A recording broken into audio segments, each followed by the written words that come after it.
So friends, आपको तो पता ही है कि जब रियल एस्टेट की बात आती है तो मैं थोड़ा सा एक्साइटेड हो जाता हूँ, बल्कि थोड़ा सा ज़्यादा एक्साइटेड जब हो जाता हूँ जब यूएई की रियल एस्टेट की बात आती है। मैंने मल्टीपल वीडियोस बनाता रहता हूँ फिजिकल रियल एस्टेट्स की भी। लेकिन बात यह है कि अभी रिसेंटली हमें थोड़ा सा एक रियलिटी चेक मिल रहा है, जब ओवरऑल इंटरेस्ट रेट्स बढ़ रहे हैं दुनिया में, ख़ास तौर पे यूएस के अंदर, और उसकी वजह से वो इम्पैक्ट कर रहे हैं यूएई को भी, और यहाँ पर भी काफ़ी ज़्यादा हाई रेट कोट हो रहे हैं अगर आप नई प्रॉपर्टी लेने जाते हैं। अब देखें, रियल एस्टेट खरीदने का अगर आप यूएई के अंदर हैं तो बहुत अच्छा एक ऑप्शन ये है कि आप सबसे आसान, सबसे अच्छा तरीका ये है कि आप जाएँ, कैश दें, 1 मिलियन दिरहम, 2 मिलियन दिरहम, जितने की भी प्रॉपर्टी आप खरीद लें। लेकिन ज़ाहिर-सी बात है, सबसे सब कुछ इसमें आसान था, लेकिन 1 मिलियन, 2 मिलियन दिरहम लाना मुश्किल हो जाता है।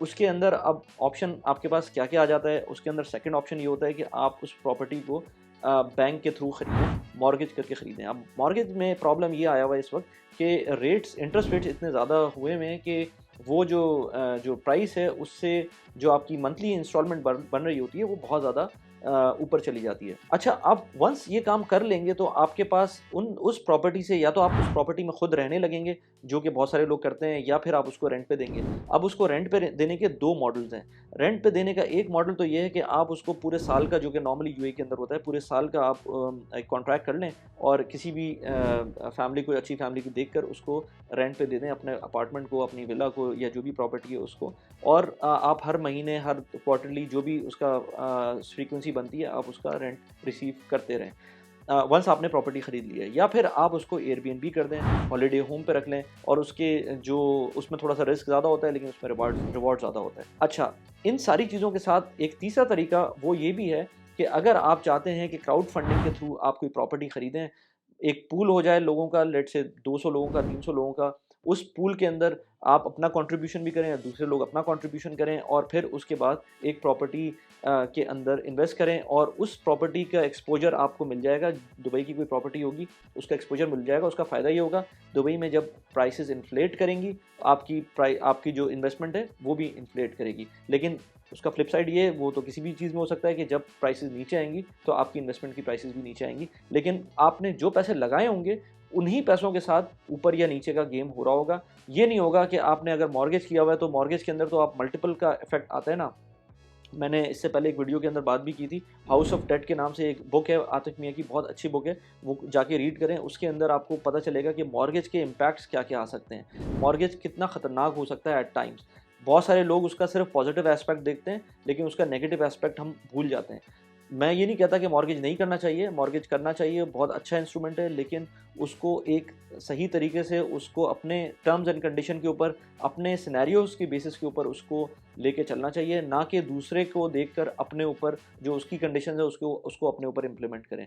एनीवेज़, अभी मैं थोड़ा-सा आपको एक्सप्लेनर देता हूँ कि जो क्राउड फंडिंग होती है वो क्या चीज़ होती है। अगर आप यूएई की टर्म्स में बात करें, इन जनरल, इन स्पेसिफिकली अगर आप यूएई के टर्म्स में बात करें, और इन जनरल क्राउड फंडिंग क्या चीज़ होती है। तो क्राउड फंडिंग किसी भी चीज़ के लिए, अगर आपको कोई भी चीज़ खरीदनी है, उसमें मल्टीपल लोगों को आप मिला के पूल करते हैं पैसों को, और फिर वो चीज़ खरीदते हैं, तो वो बेसिकली सिंपल सी चीज़ है, क्राउड फंडिंग होती है। अगर आप फर्ज करें, आपको कोई गाड़ी लेनी है अपने घर के लिए, और आपके पास अपने पास पूरे पैसे नहीं है, लेकिन आप लेट से अपने भाई के साथ, अपने फादर के साथ, मल्टीपल 2-3 लोगों के साथ घर में पूल करके एक गाड़ी ले लेते हैं। आपके पास 2 लाख रुपए हैं, आपके भाई के पास 3 लाख रुपए हैं, आपके फादर के पास 3 लाख रुपए हैं, सब मिलाकर लेट से 7-8 लाख, 10 लाख रुपए बन जाते हैं। उसमें एक डिसेंट सी कोई गाड़ी आ सकती है, तो वो आप ले लें। वो क्राउड फंडिंग की एक एग्जाम्पल है। इसी तरह से अगर आपके पास पैसे नहीं है, या आप नहीं चाहते कि आप लोन के ऊपर जाएँ, आप मॉर्गेज करें किसी प्रॉपर्टी को, तो आप अगर दुबई में रहते हैं तो आपके पास सेकंड ऑप्शन क्या है? आपके पास ऑप्शन ये है कि आप, सेकंड नहीं, थर्ड ऑप्शन, पहला ऑप्शन ये है कि आप कैश के ऊपर पूरी प्रॉपर्टी ले लें। दूसरा ऑप्शन ये है कि आप बैंक के पास जाएँ, मॉर्गेज करवाएँ और फिर प्रॉपर्टी ले लें। तीसरा ऑप्शन ये है कि आप अपने पास जितने भी पैसे हैं, लेट्स से आपको पसंद आ रही है प्रॉपर्टी 1 मिलियन दिरहम की, और आपके पास पैसे मौजूद हैं लेट्स से 1 लाख दिरहम। अगर आपके को सिर्फ एक्सपोज़र लेना है दुबई की प्रॉपर्टी का, क्योंकि आपको वो एफ़िलिएट नहीं करना, आपको इमोशंस अटैच नहीं करने उस प्रॉपर्टी के साथ, आपको खुद नहीं रहना उस प्रॉपर्टी में, आपको सिर्फ उस प्रॉपर्टी को रेंट पे चढ़ाकर उसका रेंट लेना है, और साथ में उस प्रॉपर्टी की जो भी एप्रिसिएशन होती है, उसका इम्पैक्ट लेना है। तो उस केस के अंदर आपको इस तरह के प्लेटफ़ॉर्म्स मिलते हैं, जिसके अंदर आप इन्वेस्ट कर सकते हैं पूल के अंदर, and then you can gain the rent, और उसके अंदर जो भी उसकी कैपिटल एप्रिसिएशन होती है उस प्रॉपर्टी की, उसका फ़ायदा भी ले सकते हैं। मैं आज आपसे गेट स्टेक की बात करता हूँ, मैंने इस पे पहले भी मल्टीपल वीडियोस बनाई हैं इस प्लेटफॉर्म के ऊपर। बहुत ज़बरदस्त प्लेटफॉर्म है, इसको मैं कोई ऑलमोस्ट कोई 4-5 महीने से यूज़ कर रहा हूँ और उसके रेंट्स भी आना शुरू हो गए हैं मुझको। मैं उसकी ऐप भी दिखाऊँगा आपको और बताऊँगा भी कि मैंने कितनी इन्वेस्टमेंट की है। और आज मैं आपके सामने लाइव एक इन्वेस्टमेंट भी करूँगा। बाय द वे, ये मैं बताना भूल गया था कि मैं अभी एक डेमोंस्ट्रेट भी करूँगा कि उसके अंदर मैं लाइव एक इन्वेस्टमेंट करूँ और देखूँ कि क्या होता है। मेरे पास कुछ पैसे उसमें अब मौजूद हैं, तो वो उसके थ्रू मैं एक इन्वेस्टमेंट बात करें तो गेटसेक एक रेगुलेटेड प्लेटफॉर्म है, दुबई फाइनेंशियल सर्विसेज अथॉरिटी की तरफ से ये रेगुलेटेड है। और मैं आपको थोड़ा-सा और एक इसमें डिटेल करूँ कि ये ऐसा प्लेटफॉर्म नहीं है कि आपको सिर्फ पेपर के ऊपर एक प्रॉपर्टी उन्होंने बता दी है कि ये प्रॉपर्टी सामने है और आपने इसमें लेट्स से 50,000 दिरहम, 25,000 दिरहम, 6,000 दिरहम, जितने भी आपके पास पैसे हैं वो आपने इन्वेस्ट किए हुए हैं और ये सामने प्रॉपर्टी है एंड ये हमारे पेपर्स हैं। ये ऐसा नहीं है सिर्फ, इसके अंदर जो डीआईएफसी का पब्लिक रजिस्टर होगा उसके अंदर भी आपको अपना नाम नज़र आएगा। आप उसको इंटरनेट पे सर्च कर सकते हैं, जो गवर्नमेंट की वेबसाइट है उसके ऊपर जाके देख सकते हैं। होता क्या है कि ये आपको अगर आप थोड़ा सा आइडिया हो तो टाइटल डीड होती है। टाइटल डीड आपको बताती है कि आपकी प्रॉपर्टी, लेट्स से आप कोई प्रॉपर्टी खरीदने जाते हैं दुबई के अंदर, तो आपको टाइटल डीड मिलती है, आपका नाम उस पर प्रिंट होता है। अगर आपके साथ आपका कोई पार्टनर मौजूद है तो उस पार्टनर का नाम मौजूद होगा। आई थिंक 2 या 3 से ज़्यादा उसके अंदर नाम नहीं आ सकते। जब आप क्राउड फंडिंग करने जाएंगे तो क्राउड फंडिंग के थ्रू लेट्स से 200-300 लोग भी एक प्रॉपर्टी के थ्रू के अंदर पूल करके उसके अंदर पैसे जमा करके उसमें इन्वेस्ट कर सकते हैं। तो जब आप पूल करके पैसे इन्वेस्ट करेंगे तो उसके अंदर बहुत सारे लोग आएंगे और वो टाइटल डीड इस काबिल नहीं होगी कि उसके अंदर सब लोगों के नाम लिखे जा सकें। तो ये एसपीवी क्रिएट होता है, स्पेशल पर्पस व्हीकल। जब ये व्हीकल क्रिएट होगा और इस एसपीवी का नंबर आपकी टाइटल डीड पे मौजूद होगा और यही नंबर जब आप डीआईएफसी के पब्लिक रजिस्टर पे जाएंगे तो वो यही नंबर आपको उसके अंदर जितने भी इन्वेस्टर्स मौजूद हैं उनके नाम वहाँ पर आपको नज़र आएंगे। तो ये एक प्रॉपर प्रोसेस है जो कि गवर्नमेंट से एक्रेडिटेड है और एक जो फाइनेंशियल अथॉरिटी है उसको रेगुलेट कर रही है। तो एटलीस्ट मैं उस पॉइंट ऑफ व्यू से, क्योंकि मुझे लगता है कि जो फाइनेंशियल अथॉरिटीज़ यूएई की हैं वो काफ़ी कॉम्पिटेंट हैं और इससे पहले भी हमने कुछ एग्जांपल्स देखी हैं जिसके अंदर उन्होंने काफ़ी हैवी फाइन्स किए हैं इन केस अगर कोई company, not only on company बल्कि जो ऑडिटर्स हैं वो ऑडिटर्स अगर सही से काम नहीं करते हैं तो उनके ऊपर भी फ़ाइन किए। तो इसलिए मुझे थोड़ा सा जो डीआईएफसी है या जो अबू धाबी की जो अथॉरिटीज़ हैं उनके ऊपर मुझे ज़्यादा भरोसा है, थोड़ा सा ट्रस्ट है उनके ऊपर कि ये काम सही करेंगे, सही से मैनेज हो रहा होगा। तो गेटसेक उनके थ्रू रेगुलेटेड है। अच्छा, मैं अभी वीडियो एडिट कर रहा था तो उसमें मुझे ख्याल आया कि मैं ये तो बताना भूल ही गया आपको कि आपको ये रेफरल बोनस भी मिल सकता है 250 दिरहम का। अगर आप गेटसेक के ऊपर मेरे रेफरल कोड को यूज़ करते हैं तो 250 दिरहम्स का रेफरल बोनस भी मिल सकता है। लिंक मैंने डिस्क्रिप्शन में डाल दिया है, उसको यूज़ करके साइन अप करें एंड गेट योर 250 दिरहम्स। सो अभी मैं आपको इसकी ऐप दिखाता हूँ। ऐप अगर मैं सर्च कर लूँ गेट स्टेक की या गेटसेक की, क्योंकि इनकी वेबसाइट है getstake.com, पता नहीं मैं इसीलिए गेटसेक कहता हूँ, वैसे स्टेक इनकी ऐप का नाम है। और यहाँ पर इसने मुझे ऑथेंटिकेट कर लिया। इसके अंदर आप जो है ना मल्टीपल प्रॉपर्टीज़ देखेंगे, यहाँ 3 प्रॉपर्टीज़ नज़र आ रही हैं जो इस वक्त मौजूद हैं टू बी इन्वेस्टेड है। मैं एक कोई ऐसी प्रॉपर्टी ख़रीदने जाऊँगा जो कि नियर फंडेड हो, यानी कि उसमें फ़ायदा मेरा ये होगा कि वो एज़ सुन एज़ पॉसिबल, जैसे ही मैंने फ़ंड किया ना, तो हो सकता है ये जैसे ये प्रॉपर्टी नज़र आ रही है 2 bedroom in Jumeirah, palm Jumeirah Marina Residence, ये एक प्रॉपर्टी है। और दूसरी प्रॉपर्टी है 1 bed in Address Dubai Marina. ये दुबई जो दूसरी प्रॉपर्टी है उसकी टोटल प्राइस जो है 1.96 मिलियन दिरहम की है, जो कि 22% फंडेड है। और जो पहली प्रॉपर्टी जो मैं सोच रहा था 2.4 मिलियन दिरहम की है, जो 89% फंडेड है। तो मैं ये सोच रहा हूँ कि इसके अंदर मैं जो पहली प्रॉपर्टी है इसके अंदर आप तस्वीरें देख सकते हैं इसकी, मैं इसके अंदर इन्वेस्ट करूँ। अच्छा, इसके ये तो खैर अभी मैं जब करूँगा इन्वेस्ट तो आपको दिखाऊंगा। अच्छा, इसके अंदर मैं आपको एक चीज़ और दिखाऊँ, इसमें एग्जिटेड प्रॉपर्टीज़ भी नज़र आ रही हैं। इसमें एक एग्जिट प्रॉपर्टी है, इसके मतलब ये है कि ये प्रॉपर्टी इन्होंने बीच में ही बेच दी। अगर फ़र्ज़ करें मेरी कोई प्रॉपर्टी होती, मैं उसको इसमें इन्वेस्ट किया हुआ होता और फॉर सम रीज़न उसकी प्राइस बढ़ जाती, लेट्स से जो भी उसमें प्रॉफिट मिल रहा होता है उस प्रॉफिट का कुछ परसेंटेज ये रखते भी हैं, लेकिन आपको अप्रोप्रिएटली प्रोपोर्शनेटली आपको वो पैसे जो एक्स्ट्रा पैसे जो प्रॉफिट वाले होंगे वो आपको वापस मिलेंगे। लेकिन आपको जो सोचना है कि आपको कितने दिनों के लिए इन्वेस्टेड रहना है गेटसेक टाइप की जो प्रॉपर्टीज़ होती हैं। इनफैक्ट किसी भी प्रॉपर्टी इन्वेस्टमेंट के अंदर आपको कम से कम 5 साल का होराइजन लेना है, क्योंकि इसके अंदर पहले साल के अंदर तो आपकी काफ़ी ज़्यादा फीस इन्वॉल्व होती है जो कि जारी होती है। आपको अगले साल से प्रॉपर प्रॉफिट मिलना शुरू होता है। अगर आप उसको बग़ैर प्रॉफिट लिए, यानी कि बग़ैर प्राइस अप्रिसिएशन के अगर आप उसको बेच देंगे तो आपको नुकसान होगा। तो मैं हमेशा रिकमेंड करूँगा कि जब भी इस तरह की कोई प्रॉपर्टी लें तो उसमें वो पैसे डालें जो आप कम से कम 5 साल के लिए ब्लॉक करने को रेडी हैं। तो उसमें फिर आपको महीने का रेंटल मिलता रहेगा। कितना रेंटल मिलता है? कभी 5%, कभी 6%, कभी 7%। इसमें जो भी रेंटल आपको दिखा रहे हैं, लेट्स से मैं अवेलेबल प्रॉपर्टीज़ के अंदर दोबारा जाता हूँ। इसके अंदर आपको नज़र आ रहा है कि एक्सपेक्टेड ग्रॉस यील्ड 12% है, प्रोजेक्टेड नेट यील्ड 6.34% है। तो 6.34%, लेट्स से 7% इस तरह की कोई यील्ड आपको मिल सकती है। ये जो महंगी वाली प्रॉपर्टी है इसमें 7% के करीब आ रही है, जो तो उसके नीचे है वो 6.8% आ रही है। तो मुझे ये परसेंटेज ऊपर नीचे भी हो सकती है, तो मैं इसमें कोई एक्साइटेड नहीं होता। मुझे जिसमें समझ में आ रहा है वो 6.34% की प्रॉपर्टी होगी। मल्टीपल फंडेड प्रॉपर्टी जो पीछे उन्होंने दी हुई हैं वो यहाँ पर नज़र आएंगी। अगर आप जाके देखना चाहें इस ऐप के ऊपर तो ये 60 मोर प्रॉपर्टीज़ इसके अंदर हैं, जो काफ़ी ज़्यादा एक अमाउंट है जो प्रॉपर्टीज़ ये मैनेज कर रहे हैं। तो मुझे इसमें थोड़ा सा ट्रस्ट भी हो जाता है कि इतनी ज़्यादा प्रॉपर्टीज़ इनकी मौजूद हैं इस वक्त। अब दोबारा अवेलेबल प्रॉपर्टीज़ पे आते हैं। इस अवेलेबल प्रॉपर्टीज़ के अलावा इसमें अगर मैं आऊँ पहले पोर्टफोलियो पे, तो मेरा पोर्टफोलियो इस वक्त 39,000 दिरहम का है, जिसके अंदर मैं कॉन्स्टेंटली इन्वेस्ट करता रहता हूँ। अच्छा, ये वो चीज़ नहीं है लेट्स से कि मैं हर महीने इसके अंदर इन्वेस्ट करूँ और मैं कुछ ना कुछ पैसे इसमें डालता रहूँ।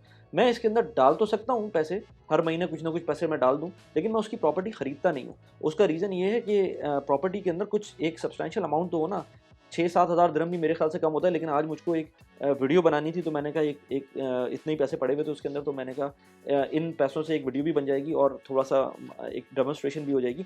39,000 दिरहम्स का मेरा एक पोर्टफोलियो इस वक्त है, और मंथली इनकम जो अब तक मुझको जनवरी में हुई थी वो 1500 दिरहम की हुई थी। ये थोड़ी-सी मिसलीडिंग होगा कि अगर आप उसको डायरेक्टली कैलकुलेट करेंगे, मल्टीप्लाई बाय 12 करके डिवाइड करेंगे मेरी उस अमाउंट से, क्योंकि कुछ जो अमाउंट है जो यहाँ नज़र आ रही है वो मैंने बाद में डाली थी, तो वो एग्जैक्टली वैसे नहीं है, लेकिन अगेन कोई 5-6% का आपको प्रॉफिट नज़र आ रहा होगा। टोटल इनकम जो अब तक आ चुकी है वो 277 दिरहम्स की है। नंबर ऑफ़ प्रॉपर्टीज़ 3 है उसके अंदर। पोर्टफोलियो ऑक्यूपेंसी इस वक्त 100% है, और एनुअलाइज्ड रेंटल यील्ड जो है वो इस वक्त 5.2% के करीब आ रही है। और ये 3 मेरी एक्टिव प्रॉपर्टीज़ हैं, जिसके अंदर नज़र आ रहा है कि एक प्रॉपर्टी में 5,800 दिरहम मैंने इन्वेस्ट किए थे, एक में 11,700 और तीसरी में 15,200 दिरहम्स मैंने इन्वेस्ट किए थे। इसमें प्रोफाइल आपको नज़र आ जाएगी। अच्छा, इसमें एक चीज़ और कि आपको बोनसेस भी मिलते हैं। कभी-कभी इनकी कोई प्रमोशन चल रही होती है, तो उसमें मुझे एक दफ़ा मैंने बोनस भी लिया था। जब मैंने इन्वेस्ट किया था तो उसमें बोनस आया था। कैशबैक भी मिलता है, 1% के करीब कैशबैक मिलेगा। मेरा जो टियर है उसमें 1% के करीब अभी मैं इन्वेस्ट करूँगा तो मुझको थोड़ा-सा कैशबैक भी मिलेगा। वो कैशबैक मैं दोबारा से इन्वेस्ट कर सकता हूँ उसी प्रॉपर्टी में जो मैं अभी खरीदूँगा, अभी उसमें इन्वेस्ट करूँगा, क्योंकि थोड़ा-सा टाइम होगा तो उसके अंदर वो जो कैशबैक आपके वॉलेट में आएगा वो आप दोबारा से इन्वेस्ट कर दें, ताकि थोड़ा पैसे उसमें एडिशन हो जाए। अब मैं जाता हूँ, एज़ आई सेड बिफोर, कि 2 बेडरूम अपार्टमेंट जो मैं था जिसके अंदर मुझे इन्वेस्ट करना था, मैं उसके अंदर जाता हूँ। आई थिंक 6,712 दिरहम्स के करीब मेरे पास पैसे मौजूद हैं, तो मैंने 6,712 दिरहम्स सेलेक्ट किए। मैं एग्री करता हूँ इससे। वॉलेट के अंदर 6,712 दिरहम्स मौजूद हैं। कंफर्म इन्वेस्टमेंट करता हूँ इसके अंदर मैं, and then the investment is confirm. Wallet view portfolio में अगर देखता हूँ तो 39,516 दिरहम्स अगेन मौजूद हैं। मेरे ख्याल से मेरे वॉलेट के अंदर कुछ मौजूद होगा इस वक्त। यस, 67.12। अब ये 67.12 अगेन मैं री इन्वेस्ट कर दूंगा। रीज़न बीइंग क्योंकि मुझे अभी मिला है और मैं दोबारा उसी प्रॉपर्टी के अंदर डाल देता हूँ ताकि वो पैसे भी उसी के अंदर चले जाएँ। तो मैं 67 दिरहम्स भी ऐड टू कार्ट करता हूँ, और ऐड टू कार्ट करके मैं चेकआउट करता हूँ, आई एग्री करता हूँ, और कंफर्म इन्वेस्टमेंट कर देता हूँ मैं। सही है, तो ये काम यहाँ पर हो गया। और व्यू पोर्टफोलियो में जाता हूँ मैं। तो अब मेरे पास जब मैं प्रॉपर्टीज़ के अंदर जाऊँगा, ये चीज़ क्योंकि ये अभी मतलब मैंने 2 दफ़ा इसको ट्रांजैक्शन की है, तो लाइव प्रॉपर्टी के अंदर एक दफ़ा 6,712 इन्वेस्ट किया और दूसरी दफ़ा 67 दिरहम्स इन्वेस्ट किया। तो यहाँ पर लाइव में आ रही है। ये फ़िलहाल एक्टिव प्रॉपर्टी जब बनेगी, जब इसकी पूरी की पूरी लेट्स से जो फंडिंग है वो कंप्लीट हो जाएगी। 90% फंडिंग हो चुकी है इसकी, तो आई होप कि बाकी की फंडिंग भी जल्दी हो जाएगी। एक और इम्पॉर्टेंट बात स्टेक की मैं बता दूं आपको कि अभी रिसेंटली इन्होंने लॉन्च करना है सेकेंडरी मार्केट। बहुत सारे लोग पूछते हैं कि हमने इन्वेस्ट तो कर दिया, लेकिन अगर हमें पैसे वापस चाहिए, कभी डाइवर्स करना है तो फिर क्या करेंगे। तो डाइवर्स करने के टाइम पर सबसे पहले आप वही पैसे इसमें डालें जो आपको 5 साल के लिए चाहिए हों और 5 साल के लिए आप उसको होल्ड अप कर सकें। लेकिन बहुत सारे केसेस के अंदर ऐसा हो सकता है कि आपको जल्दी पैसे चाहिए हों, तो आपको सेकेंडरी मार्केट जो अभी लॉन्च होने वाली है, उसके अंदर आप अपनी प्रॉपर्टी को लिस्ट कर सकते हैं। उसके अंदर जब आप अपनी प्रॉपर्टी लिस्ट करेंगे तो आपको एक सर्टेन मार्जिन देंगे कि वो आप लेट्स से 10% ऊपर पे लिस्ट कर सकते हैं, 10% नीचे पे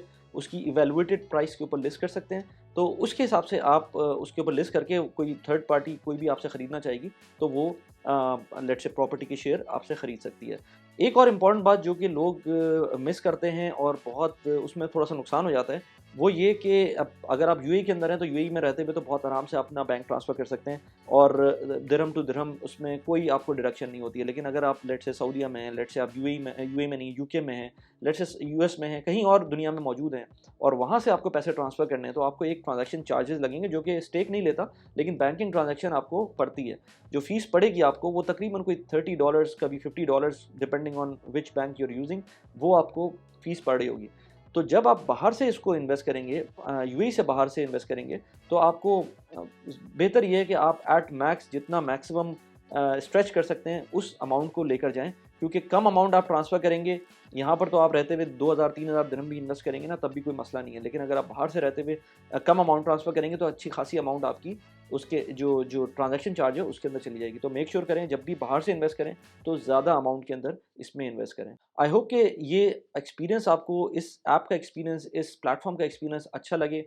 बहुत आसान है यूएई की प्रॉपर्टीज़ के अंदर इन्वेस्ट करना इस ऐप के थ्रू। अदरवाइज़ तो आपको फिर वो वही बात है ना, या तो बहुत सारा कैश हो या फिर मॉर्गेज के ऊपर जाएँ जिसमें आजकल इंटरेस्ट रेट बहुत ज़्यादा है। तो एक्सपोज़र लेने के लिए बहुत अच्छा है। दुबई की मार्केट किस तरह जा रही है, ऊपर जा रही है, नीचे जा रही है, ये आपके ऊपर डिपेंड करता है। मैं ये नहीं कहता कि इसके अंदर हर वक़्त आपको प्रॉफ़िट होगा, ये डिपेंड करेगा मार्केट के ऊपर भी। लेकिन अगर आप सारे के सारे पैसे अपने जो लेट्स से मॉर्गेज पे जाते हैं और उसमें नीचे चली जाती है मार्केट, तो उसमें ज़्यादा नुकसान होगा कंपेयर टू स्टेक जैसे प्लेटफ़ॉर्म में, क्योंकि इसमें इन एनी केस आपको रेंट मिल रहा होगा और हेडेक फ्री रेंट मिलेगा। एक और इम्पॉर्टेंट बात ये कि अगर आप इसमें देखें ना, मेरी प्रॉपर्टीज़ कुछ पाकिस्तान के अंदर हैं, वो जिस तरह से मैं उनको उनको मैनेज करता हूँ, उनके रेंटल्स को मैनेज करता हूँ, वो एक बहुत बड़ा हेसल है। लेकिन यहाँ पर अगर मैं बात करूँ स्टेक की, तो इसके अंदर बहुत आराम से मैं स्टेक के ऊपर डिपेंड करूँगा। मेरे पैसे जो रेंटल आएगा वो ईज़िली मेरे अकाउंट के अंदर ट्रांसफ़र हो जाया करेगा, एवरी मंथ ट्रांसफ़र हो जाएगा। मुझे उसके अंदर किसी टेनेंट के पास नहीं जाना, मुझे उसके साथ कोई नेगोशिएशन नहीं करना रेंट के ऊपर या किसी तरह की चीज़ भी नहीं करनी। तो ये एक बहुत बड़ा फैक्टर है जो कि मुझे पीस ऑफ माइंड देता है। तो इसलिए भी मेरे लिए ये बहुत अच्छा एक प्लेटफ़ॉर्म है। आई होप कि आपको ये वीडियो भी पसंद आए। मैं इस तरह की और वीडियोज़ बनाता रहता हूँ। मैंने एक वीडियो बनाई थी किस तरह से आप दुबई में रहते हुए रिटायर हो सकते हैं और क्या कॉस्ट आएगी आपकी। यहाँ पर उस वीडियो का लिंक लगा दिया। इसके अलावा 2023 के अंदर मैं किस तरह से इन्वेस्ट करूँ, मेरे क्या-क्या प्लान थे इन्वेस्टमेंट के, यहाँ पर मैंने उस वीडियो का लिंक लगा दिया। कैसी लगी वीडियो प्लीज़ मुझे बताइएगा। Thanks for watching the video. Bye bye.